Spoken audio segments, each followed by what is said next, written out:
Welcome to my channel, Sleep Audio Stories. Thank you for watching. Videos, subscribe, and like my channel.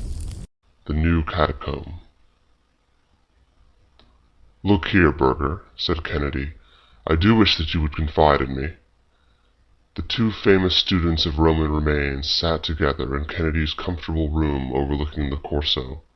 The night was cold, and they had both pulled up their chairs to the unsatisfactory Italian stove, which threw out a zone of stuffiness rather than of warmth. Outside, under the bright winter stars, lay the modern Rome, the long double chain of the electric lamps, the brilliantly lighted cafes, the rushing carriages, and the dense throng upon the footpaths. But inside, in the sumptuous chamber of the rich young English archaeologist, there was only old Rome to be seen. Cracked and time-worn friezes hung from the walls. Gray old busts of senators and soldiers with their fighting heads and their hard, cruel faces peered out from the corners. On the center table, amidst a litter of inscriptions, fragments, and ornaments, there stood the famous reconstruction by Kennedy of the Baths of Carcalla, which excited such interest and admiration when it was exhibited in Berlin. Amphorae hung from the ceiling, and a litter of curiosities strewed the rich red Turkey carpet, and of them all there was not one which was not of the most unimpeachable authenticity and of the utmost rarity and value. For Kennedy, though little more than 30, had a European reputation in this particular branch of research, and was moreover provided with that long purse which either proves to be a fatal handicap to the student's energies, or, if his mind is still true to its purpose, gives him an enormous advantage in the race for fame. Kennedy had often been seduced by whim and pleasure from his studies, but his mind was an incisive one, capable of long and concentrated efforts which ended in sharp reactions of sensuous languor. His handsome face, with its high white forehead, its aggressive nose, and its somewhat loose and sensual mouth, was a fair index of the compromise between strength and weakness in his nature. Of a very different type was his companion, Julius Burger. He came of a curious blend, a German father and an Italian mother, with a robust quality of the North mingling strangely with the softer graces of the South. Blue Teutonic eyes lightened his sun-browned face, and above them rose a square, massive forehead, with a fringe of close yellow curls lying round it. His strong, firm jaw was clean-shaven, and his companion had frequently remarked how much it suggested those old Roman busts which peered out from the shadows in the corner of the chamber. Under its bluff German strength there lay always a suggestion of Italian subtlety, but the smile was so honest, and the eyes so frank, that one understood that this was only an indication of his ancestry, with no actual bearing upon his character. In age and in reputation, he was on the same level as his English companion, but his life and his work had both been far more arduous. 12 years before, he had come as a poor student to Rome, and had lived ever since upon some small endowment for research which had been awarded to him by the University of Bonn. Painfully, slowly, and doggedly, with extraordinary tenacity and single-mindedness, he had climbed from rung to rung of the ladder of fame, until now he was a member of the Berlin Academy, and there was every reason to believe that he should shortly be promoted to the chair of the greatest of German universities. But the singleness of purpose which had brought him to the same high level as the rich and brilliant Englishman had caused him in everything outside their work to stand infinitely below him.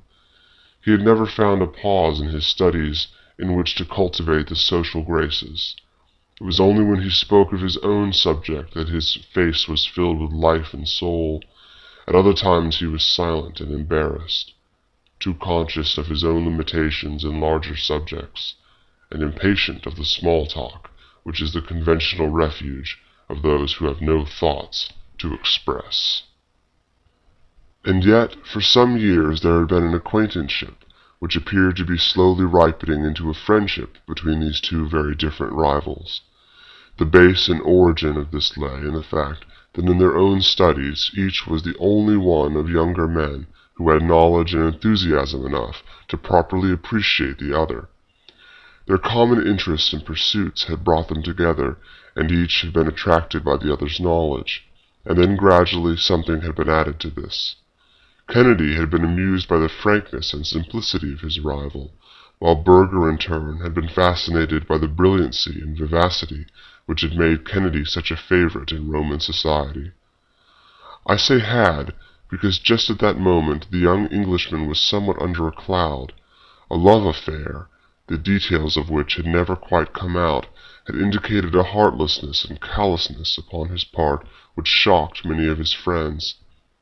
But in the bachelor circles of students and artists in which he preferred to move, there is no very rigid code of honor in such matters, and though a head might be shaken or a pair of shoulders shrugged over the flight of two and the return of one, the general sentiment was probably one of curiosity, and perhaps of envy, rather than of reprobation.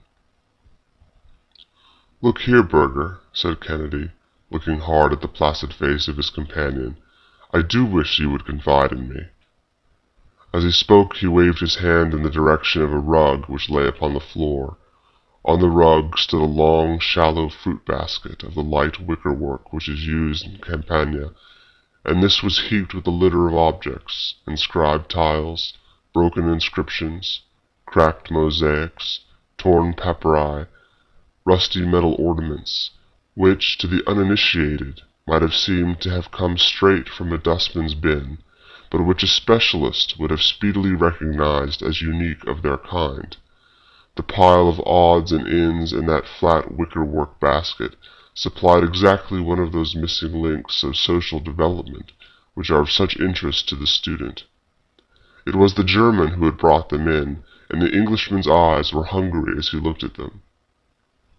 "I won't interfere with your treasure trove, but I should very much like to hear about it," he continued, while Berger very deliberately lit a cigar.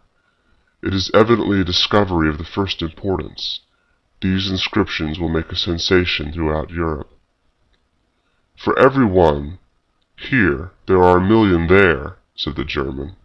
"There are so many that a dozen savants might spend a lifetime over them, and build up a reputation as solid as the castle of St. Angelo." Kennedy sat thinking, with his fine forehead wrinkled and his fingers playing with his long, fair mustache. "You have given yourself away, Berger," said he at last. "Your words can only apply to one thing. You have discovered a new catacomb." "I had no doubt that you had already come to that conclusion from an examination of these objects." "Well, they certainly appeared to indicate it, but your last remarks make it certain. There is no place except a catacomb which would contain so vast a store of relics as you describe." "Quite so. There is no mystery about that. I have discovered a new catacomb." "Where?" "Ah, that is my secret, my dear Kennedy. Suffice it that it is so situated that there is not one chance in a million of anyone else coming upon it.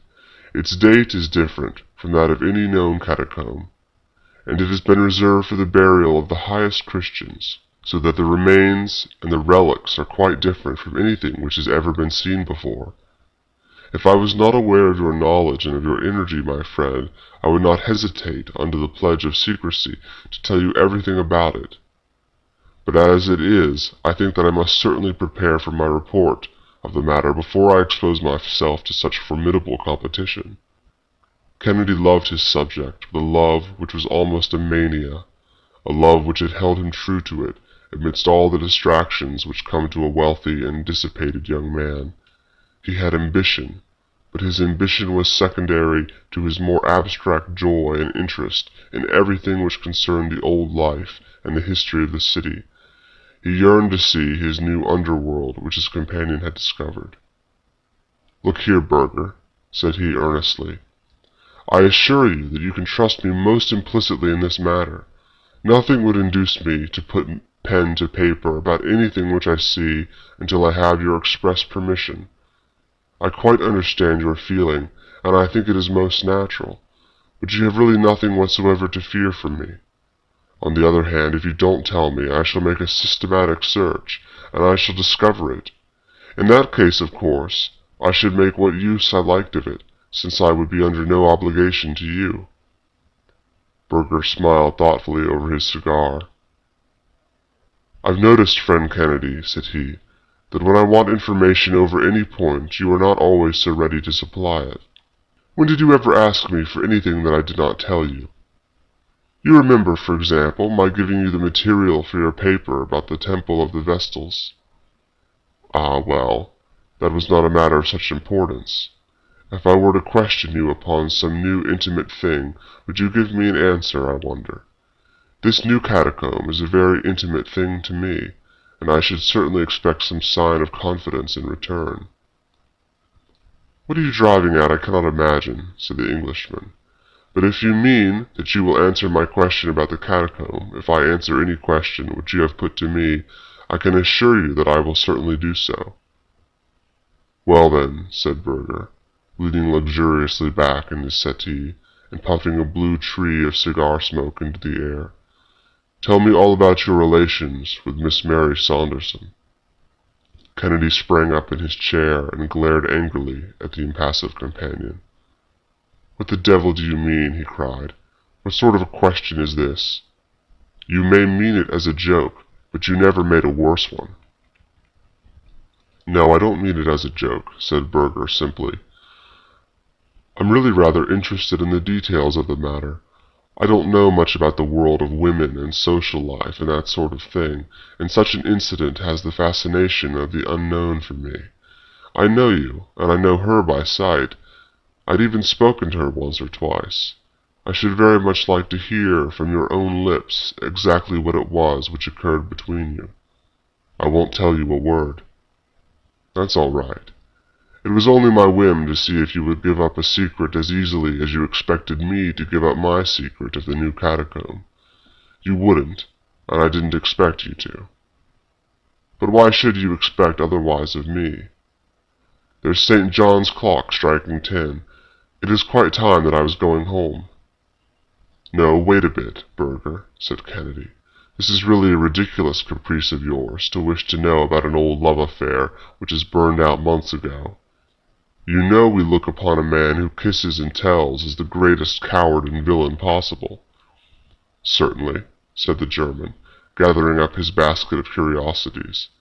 "When he tells anything about a girl which is previously unknown, he must be so.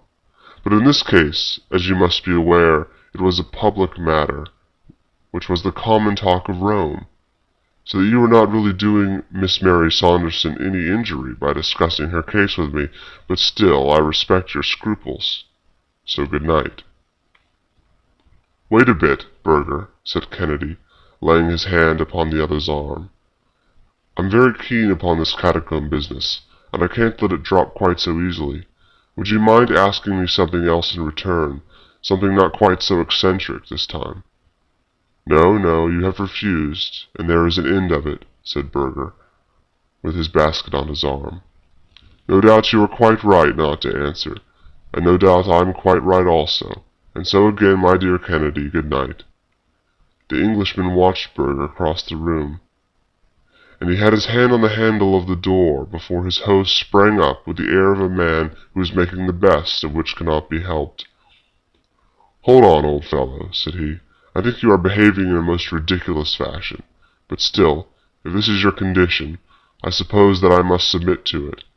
I hate saying anything about a girl, but as you know, it's all over Rome. I don't suppose I can't tell you anything which you do not already know.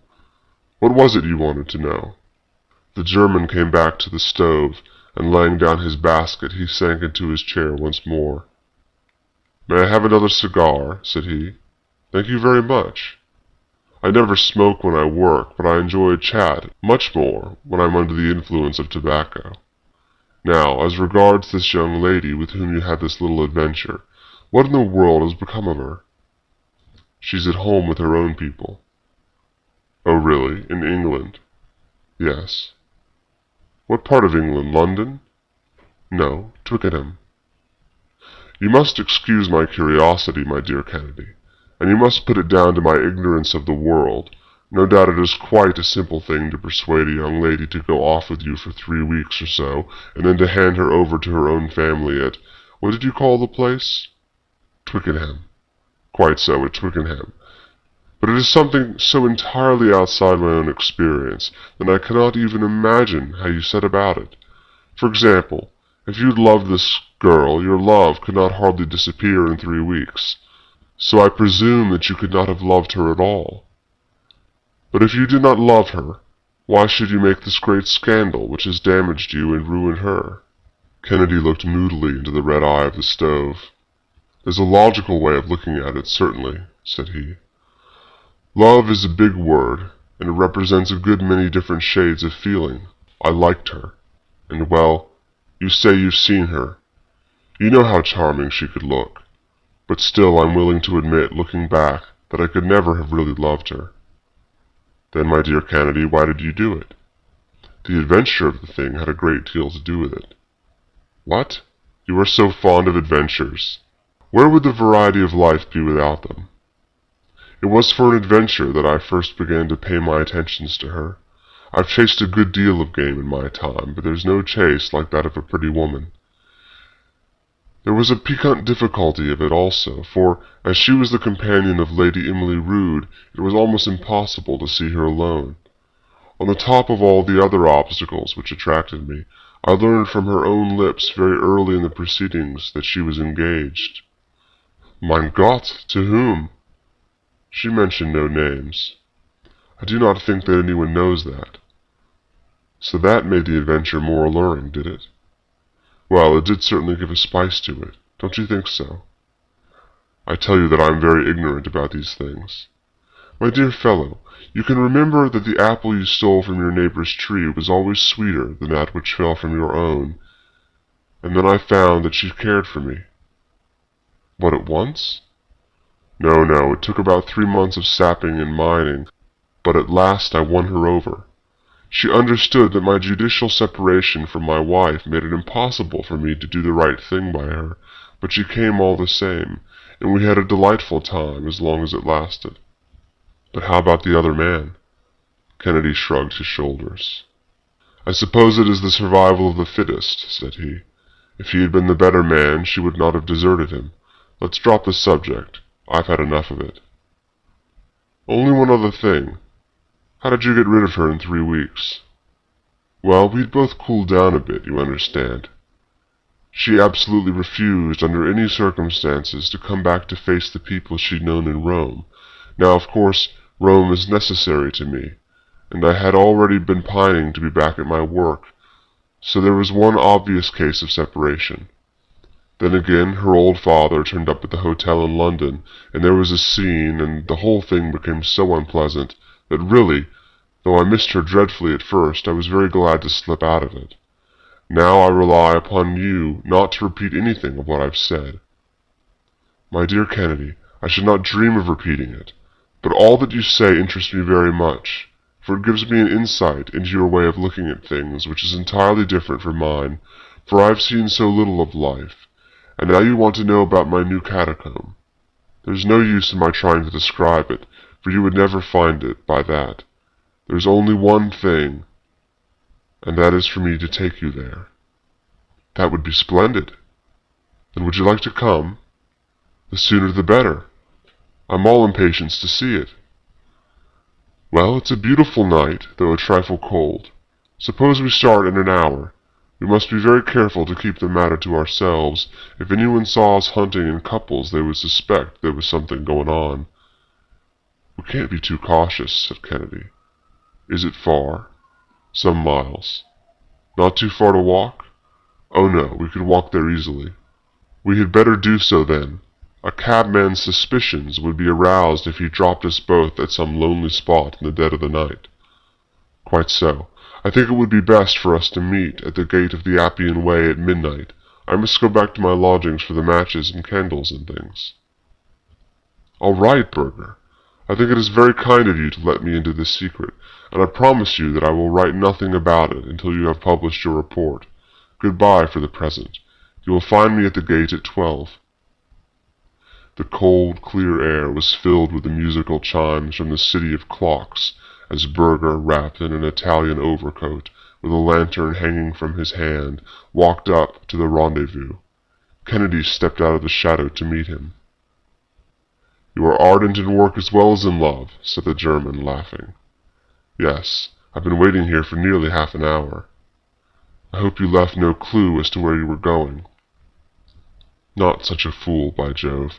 I'm chilled to the bone. Come on, Burger, let us warm ourselves by a spurt of hard walking." Their footsteps sounded loud and crisp upon the rough stone paving of the disappointing road, which is all that is left of the most famous highway of the world. A peasant or two going home from the wine shop, and a few carts of country produce coming up to Rome were the only things which they met. They swung along, with the huge tombs looming up through the darkness upon each side of them, until they had come as far as the Catacomb of St. Callistus, and saw against a rising moon the great circular bastion of Cecilia Metella in front of them. Then Burger stopped with his hand to his side. "Your legs are longer than mine, and you are more accustomed to walking," said he, laughing. "I think that the place where we turn off is somewhere here. Yes, this is it, round the corner of the trattoria. Now it's a very narrow path, so perhaps I'd better go in front and you can follow." He had lit his lantern, and by its light they were enabled to follow the narrow and devious track which wound across the marshes of the Campagna. The great aqueduct of old Rome lay like a monstrous caterpillar across the moonlit landscape, and their road led them under one of its huge arches, and they passed of the circle of crumbling bricks which marks the old arena. At last Burger stopped at a solitary wooden cowhouse, and he drew a key from his pocket. "Surely your catacomb is not inside a house," cried Kennedy. "The entrance to it is." "That this is just a safeguard which we have against anyone else discovering it." "Does the proprietor know of it?" "Not he. He had found one or two objects which made me almost certain that his house was built on the entrance to such a place, so I rented it from him and did my excavations for myself. Come in and shut the door behind you." It was a long, empty building, with the mangers of cows along one wall. Burger put his lantern down on the ground and shaded its light, in all directions save one, by draping his overcoat round it. "It might excite remark if anyone saw a light in this lonely place," said he. "Just help me to move this boarding." The flooring was loose in a corner, and plank by plank the two savants raised it and leaned it against the wall. Below there was a square aperture of a stair of old stone steps which led away down into the bowels of the earth. "Be careful!" cried Burger, as Kennedy in his impatience hurried down them. "It is a perfect rabbit's warren below, and if you were once to lose your way there the chances would be 100 to 1 against you ever coming out again. Wait until I bring the light. How did you find your own way if it is so complicated?" "I had some very narrow escapes at first, but I have gradually learned to go about. There is a certain system to it, but it is one which a lost man, if he were in the dark, could not possibly find out. Even now I always spin out a ball of string behind me when I'm going forward to the catacomb. You can see for yourself that it is difficult, but for every one of these passages divides and subdivides a dozen times before you go 100 yards. They had descended some 20 feet from the level of the byre, and they were standing now in a square chamber cut out of the soft tufa. The lantern cast a flickering light, bright below the dim above, over the cracked brown walls. In every direction were the black openings of passages which radiated from this common center. "I want you to follow me closely, my friend," said Burger. "Do not loiter to look at anything upon the way, for the place to which I will take you contains all that you can see, and more. It will save time for us to go there direct." He led the way down one of the corridors, and the Englishman followed closely at his heels. Every now and then the passage bifurcated, but Burger was evidently following some secret marks of his own, for he neither stopped nor hesitated. Everywhere along the walls, packed like the berths upon an immigrant ship, lay the Christians of old Rome. The yellow light flickered over the shriveled features of the mummies, and gleamed upon rounded skulls and long white arm bones crossed over fleshless chests.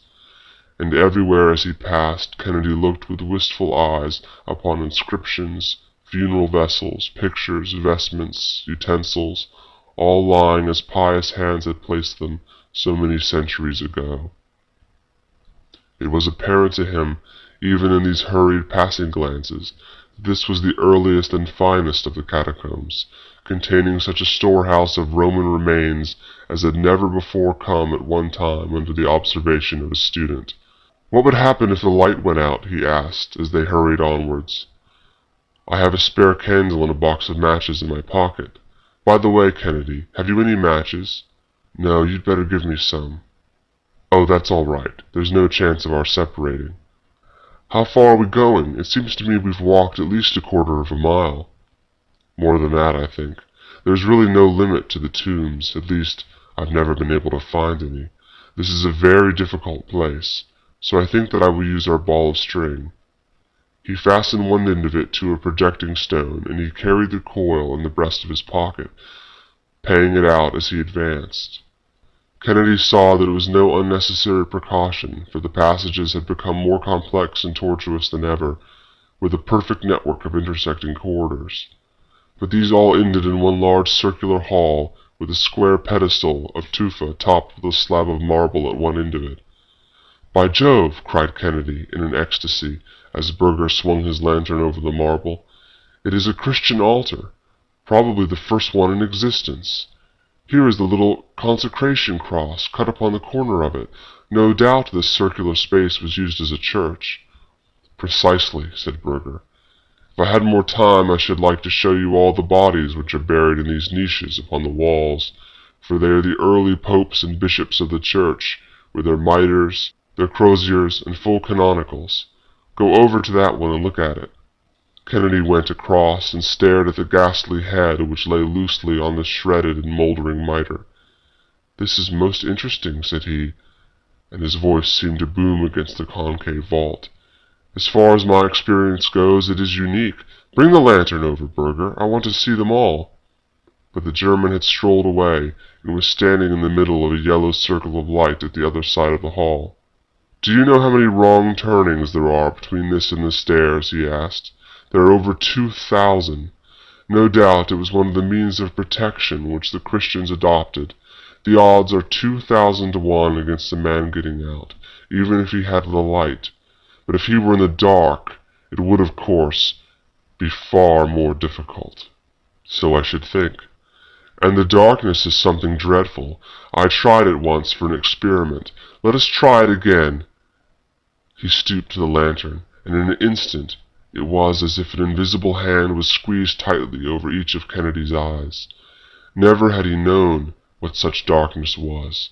It seemed to press upon him and to smother him. It was a solid obstacle against which the body shrank from advancing. He put his hands out to push it back from him. "That will do, Burger," said he. "Let's have the light again." But his companion began to laugh, and in that circular room the sounds seemed to come from every side at once. "You seem uneasy, friend Kennedy," said he. "Go on, man, light the candle," said Kennedy, impatiently. "It's very strange, Kennedy, but I could not in the least tell by the sound in which direction you stand. Could you tell where I am?" "No, you seem to be on every side of me." "If it were not for this string which I hold in my hand, I should not have a notion of which way to go." "I dare say not. Strike a light, man, and have an end of this nonsense." "Well, Kennedy, there are two things which I understand that you are very fond of. The one is an adventure, and the other is an obstacle to surmount. The adventure must be the finding of your way out of this catacomb. The obstacle will be the darkness and the 2,000 wrong turns, which make the way very difficult to find. But you need not hurry, for you have plenty of time, and when you halt for a rest now and then, I should like you just to think of Miss Mary Saunderson, and whether you treated her quite fairly." "You devil, what do you mean?" roared Kennedy. He was running about in little circles and clasping at the solid blackness with both hands. "Goodbye," said the mocking voice, and it was already at some distance. I really do not think, Kennedy, even by your own showing, that you did the right thing by that girl. There was only one little thing which you appeared to not know, and I can supply it. Miss Saunderson was engaged to a poor, ungainly devil of a student, and his name was Julius Burger. There was a rustle somewhere, the vague sound of a foot striking a stone, and then there fell silence upon that old Christian church, a stagnant, heavy silence which closed round Kennedy and shut him in like water round a drowning man. Some 2 months afterward, the following paragraph made the round of the European press. One of the most interesting discoveries of recent years is that of the new Catacomb in Rome, which lies some distance to the east of the well-known vaults of St. Calixtus. The finding of this important burial place, which is exceedingly rich in most interesting early Christian remains, is due to the energy and sagacity of Dr. Julius Burger, the young German specialist, who is rapidly taking the first place as an authority upon ancient Rome. Although the first to publish his discovery, it appears that a less fortunate adventurer had anticipated Dr. Burger. Some months ago, Mr. Kennedy, the well-known English student, disappeared suddenly from his rooms in the Corso, and it was conjectured that his association with a recent scandal had driven him to leave Rome. It appears now that he had in reality fallen a victim to that fervid love of archaeology which had raised him to a distinguished place among living scholars.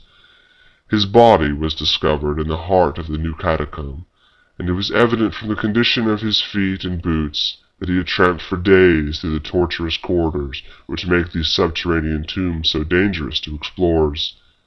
The deceased gentleman had, with inexplicable rashness, made his way into this labyrinth without, as far as can be discovered, taking with him either candles or matches, so that his sad fate was the natural result of his own temerity.